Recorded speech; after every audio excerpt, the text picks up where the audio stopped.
இந்த brand cooker தான் நான் ஒன்று வாங்கியிருக்கேன். இந்த குக்கரில் ஒரு குட்டி ஸ்பெஷல் இருக்குது. அது என்னங்கிறத சொல்கிறேன். யூனிட்டு தான் இது. 3 லிட்டர். என்கிட்ட உள்ள குக்கர் வந்து கேஸ்கட்டு லூஸ் ஆகிடுச்சு. கேஸ்கட் மாற்றி பார்த்தேன், சரி வரல. சரி புதுசாக ஒன்று வாங்கிடலான்னு வாங்கிட்டேன்.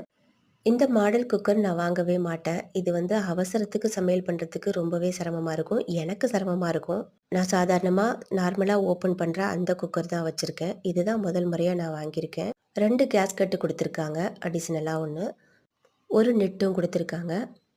எப்போ நீங்கள் ரைஸ் வச்சிங்கனாலும் கொஞ்சமாக உப்பு சேர்த்துருங்க. சாதம் நல்லா பொல பொலன்னு இருக்கும், டேஸ்ட்டாகவும் இருக்கும். குக்கரில் ஒரு ஸ்பெஷல் இருக்குதுன்னு சொன்னேன் இல்லையா, அதுதான் இது. இந்த ரிமூவர் கொடுத்துருக்காங்க. இது சூப்பராக இருக்குது.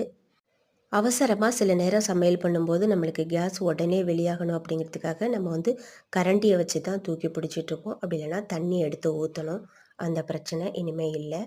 சூப்பராக இதை தள்ளி வச்சுட்டோன்னா ஒரு செகண்டில் எல்லா கேஸ் ஃபுல்லாக வெளியாகிடுது. ஈஸியாக நம்ம ஓப்பன் பண்ணி ரைஸ் எடுக்கிறதுக்கோ குழம்பு எடுக்கிறதுக்கோ வசதியாக இருக்குது. இந்த பிராண்டில் தான் இருக்கா, எல்லாத்துலேயும் இருக்கான்னு எனக்கு தெரியலை. நான் வச்சுருக்க இந்த பிராண்டில் இருக்குது. பிடிச்சிருந்தா லைக் பண்ணுங்கள்.